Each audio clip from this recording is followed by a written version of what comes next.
Одделот за организиран криминал при Бирото за јавна безбедност проведува координирана акција на повеќе локации низ државата насочена кон сузбивање на нелегални медицински третмани и дистрибуција на нерегистрирани препарати. Според неофицијални информации засега, акцијата опфаќа повеќе лица, меѓу кои лекари, за кои постои сомнение дека биле дел од организирана мрежа за нелегален увоз и продажба на медицински производи, вклучувајќи ботокс, филери и други препарати.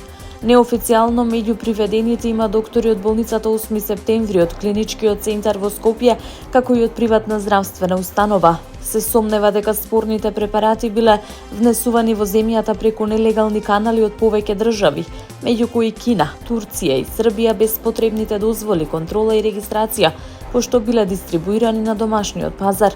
Надлежните предупредуваат дека ваквите производи кои најчесто се користат за естетски третмани може да предизвикаат сериозни здравствени последици како инфекции, деформитети, трајни оштетувања, па дури и ризик по животот на пациентите. Случајот отвора сериозни прашања за безбедноста на естетските интервенции, како и за можните злоупотреби на довербата на пациентите, додека се очекуваат повеќе детали од истрагата во тек.